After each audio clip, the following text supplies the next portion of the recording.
नमस्कार, नमो नारायण। आज हम गीता दैनिक दैनिक के हिसाब से जिस श्लोक के अंदर प्रवेश कर रहे हैं वो है दूसरे अध्याय का 13वां और 14वां नंबर श्लोक है।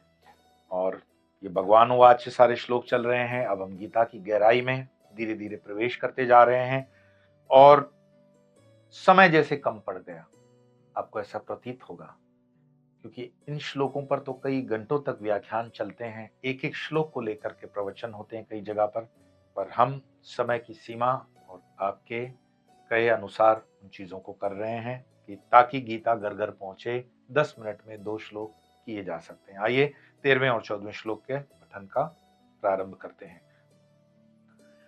देहिनोऽस्मिन् यथा देहे कौमारं यौवनं जरा तथा देहांतर प्राप्ति धीरस्तत्र न मुह्यति।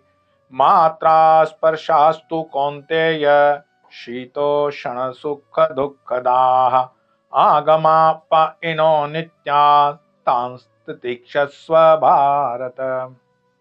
अर्थात भगवान कहते हैं, किंतु जैसे देही की इस देह में कुमार, युवा और वृद्ध अवस्था होती है, वैसे ही अन्य शरीर की प्राप्ति होती है। उस विषय में धीर पुरुष मोहित नहीं होते। और हे कुंती पुत्र, सर्दी, गर्मी, सुख, दुख इनको देने वाले इंद्रियों और विषयों के संयोग तो आने जाने वाले और अनित्य हैं। अतः हे भारत अर्जुन, उनको तू सहन कर। यहां श्लोक में स्पष्ट शब्द आया था भारत। आगमापायिनो नित्यास्तांत तितिक्षस्व भारत। भारत का मतलब एक अर्थ होता है ज्ञान से भी, बा जो धातु है वो ज्ञान का भी धातु है। और बा जिसे भारत देश का नाम है, वो भारत की कहानी भी आप अगर पढ़ेंगे तो तब आप पढ़ पाओगे जब थोड़ा शास्त्रों का अध्ययन करोगे। यहाँ अर्जुन को वो भारत नाम से संबोधित कर रहे हैं, इसलिए मैंने इस शब्द को पहले उठा लिया।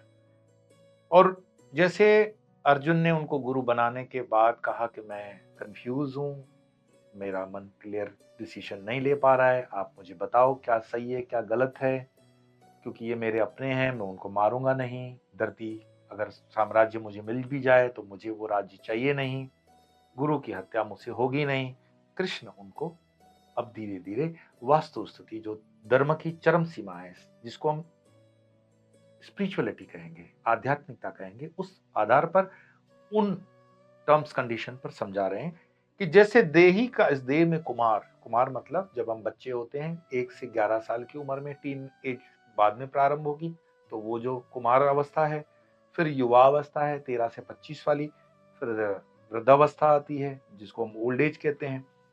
वैसे अन्य शरीर की प्राप्ति होती है मृत्यु के बाद। मृत्यु के बाद हमारे कर्मों के आधार पर सनातन धर्म ऐसा मानता है कि हमारा जन्म होता है। मुझसे मेरे बहुत अच्छे मित्र हैं दूसरे धर्मों के भी, और वो पूछते हैं कि आप इसका प्रमाण दो। तो मैं उनको पहले तो मजाक कर लेता हूं कि मैं कोई एजेंट थोड़ी हूं भगवान का कि मैं तुम्हें उसकी तरफ से मैं प्रमाण दूं। तुम यात्रा खुद कर लो और समझो तुम्हारा प्रेजेंस ऑफ माइंड कहां चला गया। एक छोटा सा 3 साल का बच्चा है, वो तबला ऐसे बजा देता है कि हमारे जाकिर हुसैन जो है वो भी पीछे नंबर 2 पे चले जाए। 3 साल की आयु में तो उन्होंने भी नहीं बजाया होगा ऐसा तबला। तो ये कैसे उसने तबला बजा लिया, कौन उसको सिखाता है। कई छोटे बच्चे अच्छा खासा भजन कीर्तन गायन करते हैं, कुछ छोटे से छोटे बच्चे स्विमिंग में तो होते ही हैं माहिर। ऐसे अजीबो गरीब उनके अंदर भगवान की देन आ जाती है, पैदाइशी, बहुत छोटी उम्र के अंदर। तो वो कहां से लाता है, कौन उसके अंदर स्टार्ट करता है। तो कोई मेडिकल का सूडो सेकुलरिस्ट होगा तो वो कहता है कि ये रैंडम ऐसा होता है। दे जगल विद द वर्ड्स। जब हमारे पास बुद्धिजीवी, तथाकथित बुद्धिजीवी, ड्राई इंटेलिजेंट मैं जिनको बोलता हूं, इंटेलिजेंट दो होते हैं, एक ड्राई और एक भगवान की चक्कर में डूबे हुए सिरप वाले होते हैं। और ड्राई जो होते हैं वो मोस्टली ऐसे पार्टीज लाइन में पे चले जाते हैं, आर्ग्यूमेंट और डिबेट्स में ड्राई इंटेलिजेंट आ जाते हैं। तो ड्राई इंटेलिजेंट कहेगा ये कोइंसिडेंट है, बच्चा ऐसा एक आध होगा, सब तो नहीं हुए। पर भाई वो एक भी अगर होता है तो उसका आधार क्या है। तो ये कर्म हमारा जब जन्म पूरा होता है, इस देह को हम छोड़ते हैं, दूसरा जन्म मिलता है। इस देश ने, भारत ने इस दर्शन को हजारों हजारों वर्षों तक जिया है, पिया है, पिलाया है, और इस परंपरा का आज तक हम निर्वाह कर रहे हैं कि हाँ, कर्म होता है, जन्म होता है, मरण होता है, इसको हम मानते हैं। और जो नहीं मानते हैं वो वहशियत के हवाले हो गए। उनकी सिविलाइजेशन वहशियत वाली सिविलाइजेशन हो गई। उनका कोई सृजन नहीं हुआ। उन्होंने हमेशा विसर्जन को ही अपना सृजन माना। दूसरों की चीजों को कब्जा करो, दूसरों की चीजों को तोड़ो मरोड़ो, अपना नाम करो, अपना वो सृजन नहीं कर पाते।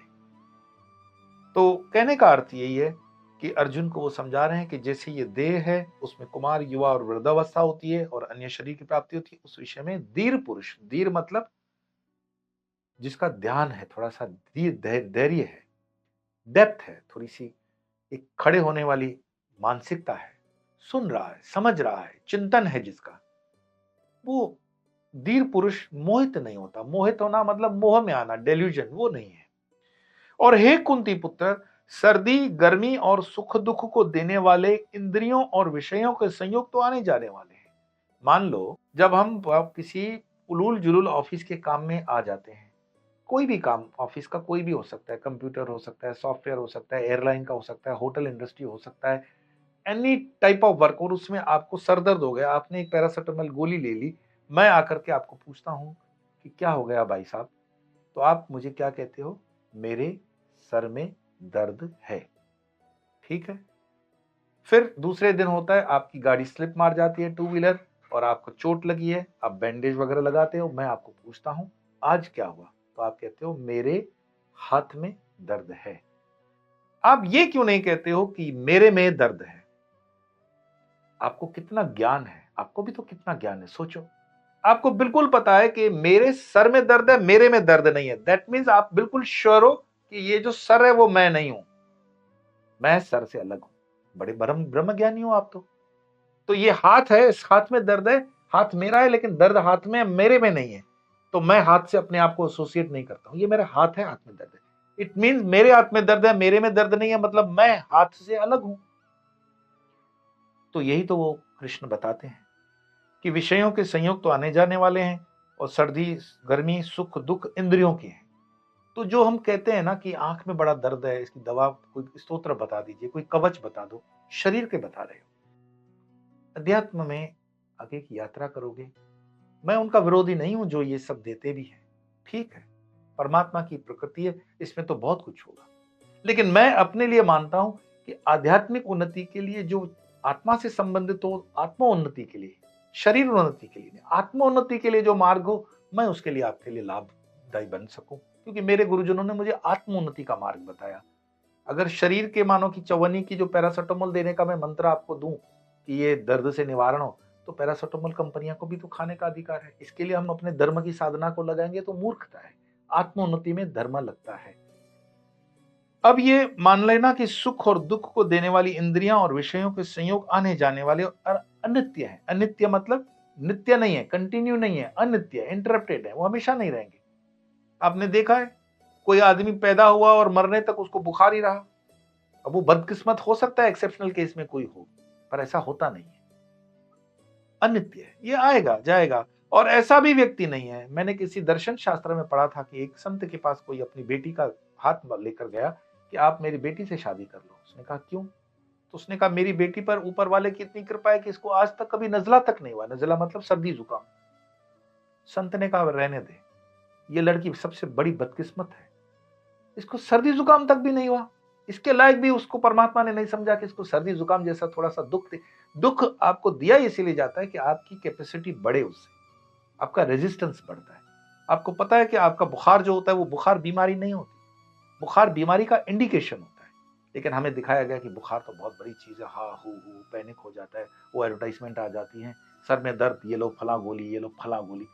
अरे थोड़ा सा सहन करना भी तो सीखो, उससे कारण भी ढूंढो, उस कारण से बाहर आ जाओ। और हे भारत अर्जुन, उनको तू सहन कर, ये मैं नहीं बोल रहा हूं, सहन कर, है ना? अर्जुन को कृष्ण बोल रहे, छोटे मोटे दुखों की कंप्लेन मत किया करो। और जितने भी ये दुख हैं, चाहे वो मेरे व्यक्तिगत में भी शरीर में दुख आते हैं, तो मैं हमेशा कहता हूं ये मेरे कर्म से है। कर्म से कैसे है?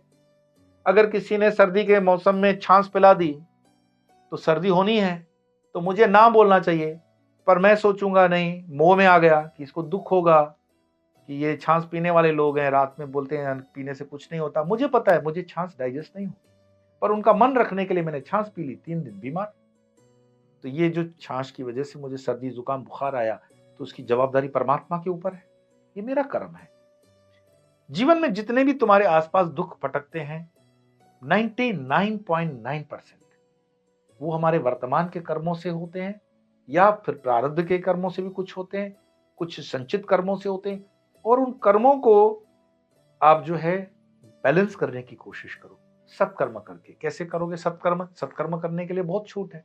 उसके लिए क्या लिस्ट ढूंढनी पड़ेगी? मैं हमेशा कहता हूं, कुछ नहीं तो गाय को थोड़ा देखो, जानवरों को देखो, पौधों को पानी दो, सूर्य अर्घ दो, बहुत सी चीजें हैं। ऐसी हमारी यात्रा चलती रहेगी। तो आज इन 2 श्लोकों के स्वर का पाठ करेंगे मूल स्वर में।